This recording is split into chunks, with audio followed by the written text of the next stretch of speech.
David Cano, analistas financieros internacionales, buen día, buenos días. Hola, ¿qué tal? Muy buenos días. ¿Preocupado por el cambio? ¿Lo veías venir? ¿Crees que no hay que darle tanta importancia y que el mercado lo va a asimilar? ¿El hecho de que haya una diferencia entre la visión que tenga Powell y la que pueda tener Trump sobre cómo va a marchar la inflación y cómo deben ir los estímulos? Bueno, yo creo que efectivamente tenemos que advertir de que el entorno de ausencia de volatilidad en las últimas semanas no es muy normal en los mercados financieros y que en los mercados financieros tenemos sesiones como las de ayer con mucha más frecuencia de lo que ha pasado en este ejercicio. Es verdad que en esta ocasión el spike de volatilidad se debe a un cambio en el discurso de la política monetaria, que no tanto yo diría que no es hawkish, sino que es no tan dovish como lo que era hasta el momento, porque la Reserva Federal va a seguir bajando los tipos de interés. Lo que sucede es que en un contexto de crecimiento económico, que yo también conviene señalar cómo la Reserva Federal mantiene ese escenario de crecimiento del PIB en la zona del 2%, con una inflación que es verdad que va a costar que se sitúe por debajo del 2% y que va a estar en la zona del 2, 2,5%, bueno, pues seguramente no podríamos pensar tipos demasiado bajos. Es más, incluso un tipo de interés en la zona del 3% seguramente sea demasiado expansivo, insisto, para un entorno macroeconómico que es favorable, crecimiento del PIB, inflación y además en donde efectivamente existen ciertos riesgos al alza en materia de inflación derivados de la potencial política económica que lleve a cabo Trump. Yo creo que este es el factor de incertidumbre adicional ante el riesgo de que una política monetaria que estimule el crecimiento y que provoque inflación es donde la Fed va a estar, bueno, pues más comedida a la hora de recortar los tipos de interés. De ahí a pensar que los va a subir, yo creo que hay un trecho muy elevado, pero como digo, si la Fed no va a tener que ser tan bajista en los tipos de interés, tal vez a diferencia de lo que nos pasa en Europa, donde la posición del ciclo económico no tiene nada que ver y donde aquí no hay una perspectiva de un estímulo fiscal, como sí es en Estados Unidos. ¿Esto debe cambiar algo en la visión del inversor, en el sentido rotación, en el sentido balanceo, en el sentido de entender que igual la tecnología va a ir un poquito más lenta, en el sentido de analizar de otra manera las 10 jornadas consecutivas de caída del Dow? ¿Crees que algo debe cambiar? Bueno, yo creo que lo que tal vez debe cambiar es la complacencia que existía hasta hace 10 días. Lo advertíamos, ¿no? Uno no puede pensar que un mercado bursátil tiene una volatilidad del 10 o del 12%. Eso no es consistente. Tenemos que pensar que la volatilidad del mercado bursátil seguramente está más en la zona del 20. No sé si en la zona del 27 o del 30, como ayer tuvimos ese repunte de la volatilidad implícita, pero sí que tenemos que pensar en una más normalización de la volatilidad. No es una señal negativa para la renta variable, los beneficios siguen creciendo y van a seguir creciendo el próximo ejercicio. Tal vez es en la renta fija, donde sí, hay que estar un poquito más prudentes en la gestión de la duración, en donde puede ser que sigamos asistiendo a un repunte de los tipos de interés a largo plazo y es ahí donde seguramente hay que ajustar un poquito más y reducir algo las duraciones.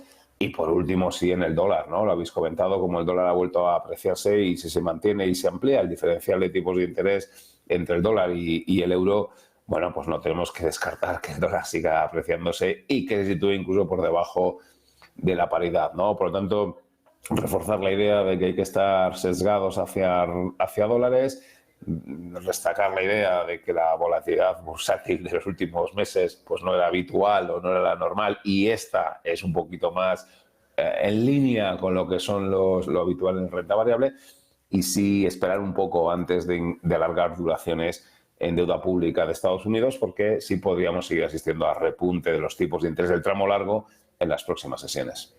Efecto en Europa, David, porque parece que Europa, el plan, por lo que vimos en Lagarde, sigue en su marcha del movimiento de bajada, pero Estados Unidos le da la peor noticia, es decir, va a hacer un agujero, un gap mayor entre los tipos en Estados Unidos y Europa. El euro ya lo notó en la jornada de ayer, aunque hoy recupera parte del terreno o una parte del terreno. ¿Significa que Europa, igual para intentar evitar el movimiento de caída del euro, va a sentir al menos la tentación de no bajar tanto los tipos de interés para no desalinearse con Estados Unidos?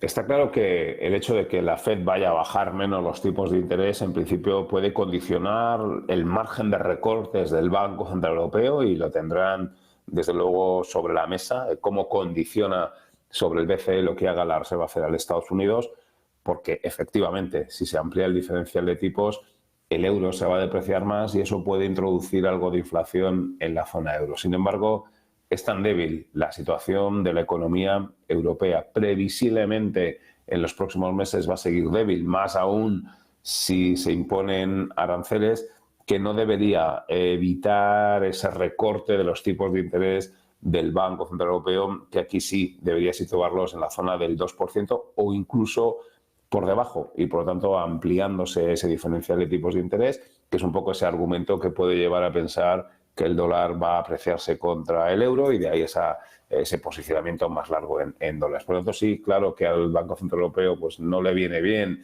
que la Reserva Federal sea menos bajista que lo que se mantenía hace apenas unos días, pero mucho me temo que la situación económica en la zona euro hace recomendable los recortes de tipos de interés y que aunque un euro más depreciado presiona algo al alza en la inflación, el problema en Europa no es la inflación. Aunque la tasa de inflación se situara por encima del 2%, aquí tenemos un problema que se llama crecimiento de la economía, especialmente en las dos principales potencias económicas de la zona euro, Alemania y Francia, y por lo tanto entendemos que esa es la prioridad del BCE y por lo tanto va a seguir bajando los tipos de interés.